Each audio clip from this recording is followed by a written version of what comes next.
फकीरी जीवन इतना आसान थोड़ा है। ये लुटेरे लोग हैं जो नाम भक्ति को जानते ही नहीं है।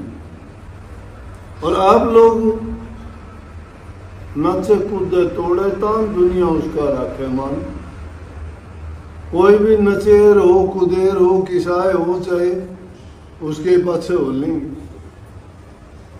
अरे कुछ सोचा समझा करो कि इसके पल्ले है क्या। तुम तो कपड़ा देखते हो, वे भी मोर तुम देखते हो ये भाई किसी कंपनी की मोर जाएगी उनको लोकल बन रहा है। तो ये लोकल गुरु घने नहीं बन रहे से, उनको नहीं पता कुछ भी। कम से कम किसी कंपनी की मोर देखा और वो तो झूठी मोर टांग दे हैं, मोर भी झूठी बना ले हैं। मतलब कंफ्यूज करने खातिर वो अपना ड्रामा पूरा बनाऊंगा।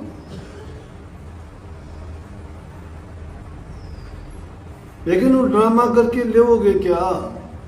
वो दिन याद है क्या? अंत होगा वो दिन याद है कि जब लेखा दोगे। सुन ली बात, किताब से पढ़ ली, दूसरों को क्या ज्ञान दे रहे हो तुम? क्या ज्ञान बांटते हो? वो कोई अभ्यास किया कभी? तुम्हारा चरित्र क्या है, तुम्हारा जीवन क्या है, तुमने किया क्या है, वो सोचो। सेवक बन जाओगे तो बहुत ऊंची बात है, गुरु बन के क्या लोगे तुम? हाँ, दुकान चलानी है तो चला लो, चल जाएगी, मिल जाएगी रोजी रोटी। क्योंकि कलयुग है, कलयुग में झूठ कपट करने वालों का भी चल जाता है काम।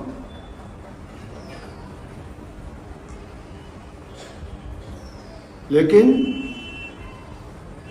संत मत ने ऐसी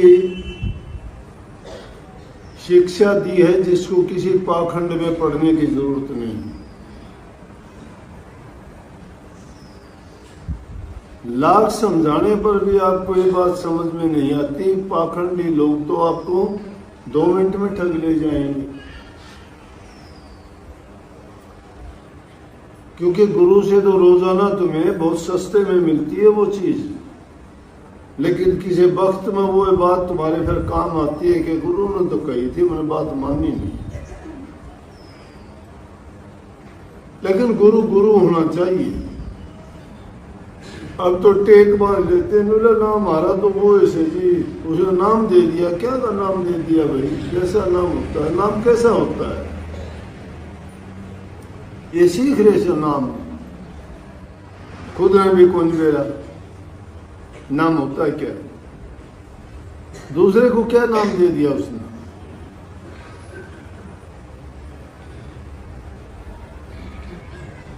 पर कुएं में भांग पड़ने से जो पीवे से वो पागल हो जाए, किसको समझाओ, किसको बताओ? जिसको समझाना चाहते हो समझना ही नहीं चाहते। फिर हम भी यूं चुप हो जावा कि इन अपने मन की करनी से करने दो।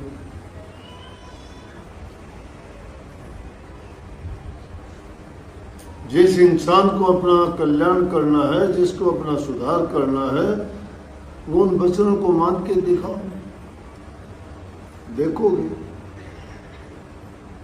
रोजाना आते हो, खुद की तकलीफ बताते रहते हो, मेरे ये हो गया जी, मेरे वो हो गया जी, मेरे सिर दर्द है, मेरे पेट दर्द है। अरे सारी चीजों के इलाज तुम्हें सत्संग के माध्यम से समझाए जाते हैं, बताए जाते हैं। फिर वो बात अलग से कहाँ रहेगी? सत्संगी आदमी एक ही चीज चाहेगा, आशीर्वाद, दर्शन।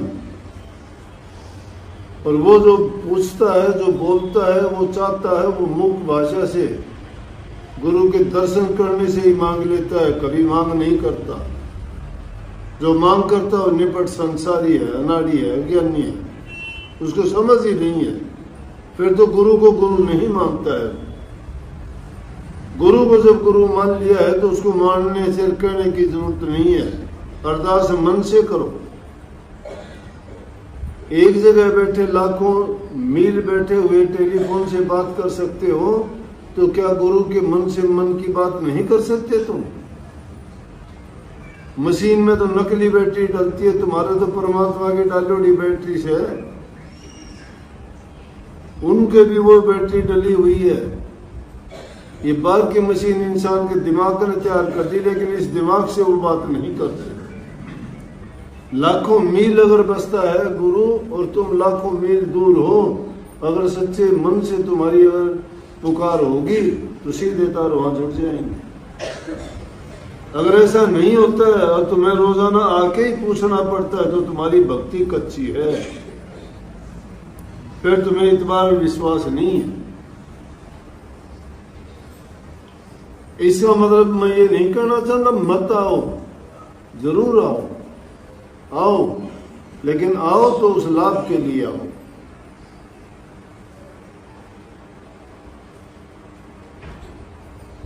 मांगना क्या है? आज एक चीज मांगोगे कल को नहीं मिलेगी तो विश्वास टूट जाएगा। नहीं मांगना, जो देगा अपने आप दे रहा, देने वाला।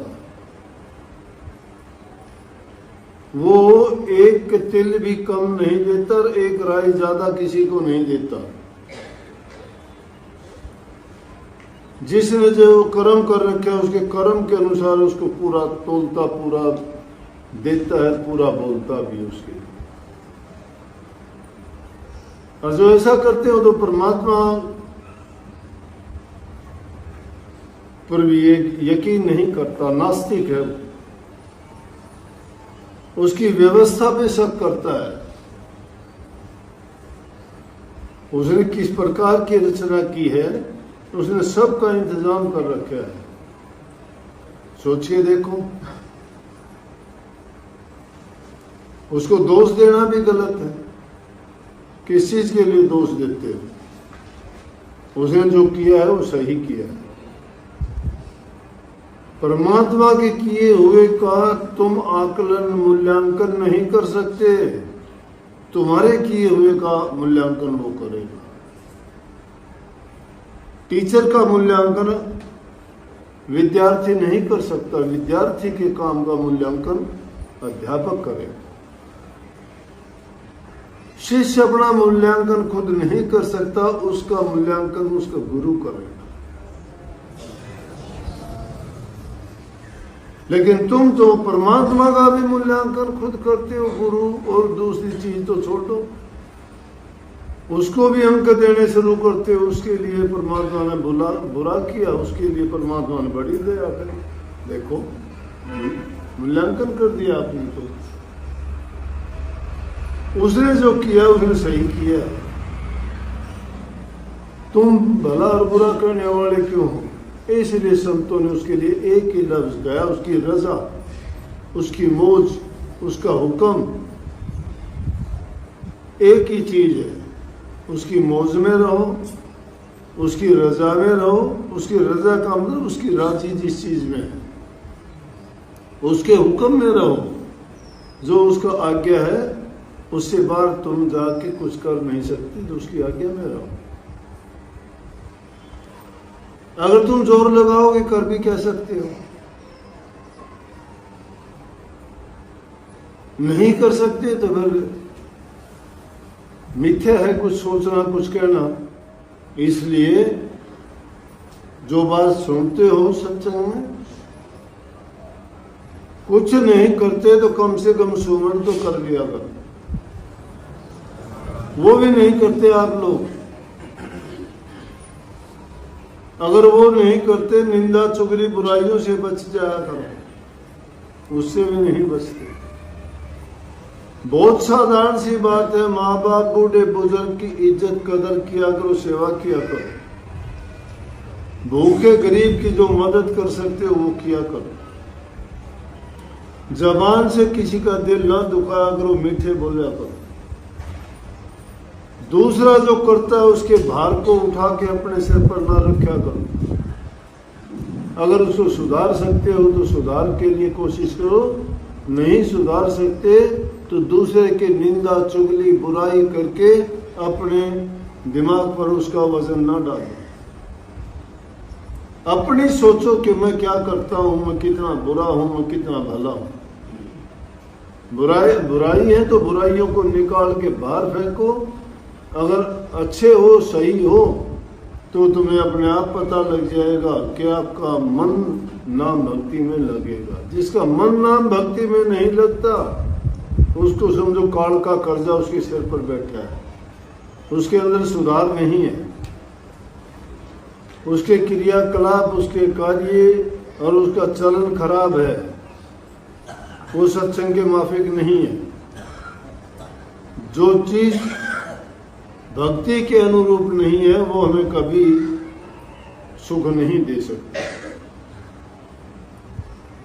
भक्ति सिर्फ ये ना सोचना राम भक्ति, नाम भक्ति, गुरु भक्ति है। भक्ति जो भी काम करते भक्ति है। वो कोई भी काम करते हो बिना भक्ति के, बिना लगन के, बिना एकाग्रता के, बिना रुचि के अगर कोई काम करते हो सफलता उसमें नहीं मिलती। रुचि करके पूरा मन लगा के पूरी तवज्जो के साथ जो काम करते हैं वो आपको पूरा फल देते हैं। सबको बहुत बहुत आशीर्वाद। राधा स्वामी।